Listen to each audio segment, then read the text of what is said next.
Vikings, rennes et abats. Alors, attendez, ça c'est la Suède. La Suisse, c'est le chocolat, le fromage et les montagnes. En fait, il y a bien plus que cela en Suisse. Solar Impulse, par exemple, une idée née dans un pays où l'industrie cleantech est florissante, grâce en partie à sa recherche universitaire, incarnée par l'EPFL, concurrent direct du MIT et de Stanford.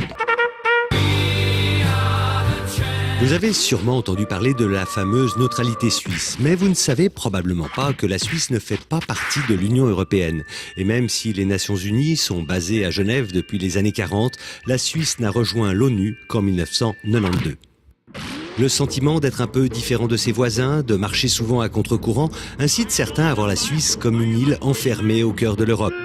L'une des raisons de cette différence est incontestablement le système politique suisse. Nombre de Suisses vous diront fièrement qu'ils vivent dans le pays le plus démocratique du monde. Ils peuvent changer la constitution et s'opposer à des lois en votant plusieurs fois par an sans pour autant paralyser le pays. En fait, le World Economic Forum a classé la Suisse en tête des pays les plus innovateurs et compétitifs du monde. Voici maintenant quelques petites choses bonnes à savoir pour briller dans les soirées mondaines. La Suisse a 4 langues officielles, l'allemand, le français, l'italien, le romanche. Près des 2 tiers de la population parlent allemand, mais un suisse allemand, langue que la plupart des Allemands ne comprennent pas. Et moins de 1% parlent le romanche, qui a 4 différents dialectes. J'espère que vous me suivez toujours.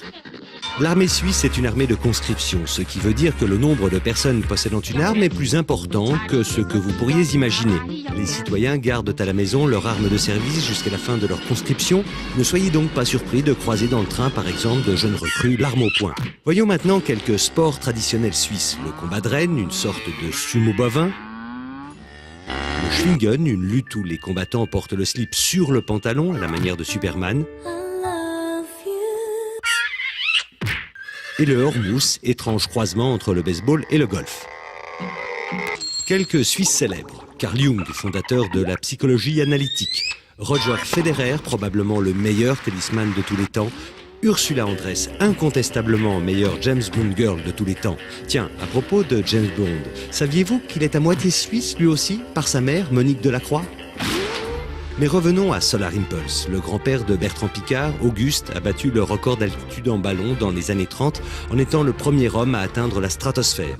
Son style très particulier a inspiré le personnage du professeur Tournesol dans les aventures de Tintin et Gene Roddenberry, le père de la saga Star Trek, lui a rendu hommage en nommant le capitaine du vaisseau Enterprise, Jean-Luc Picard.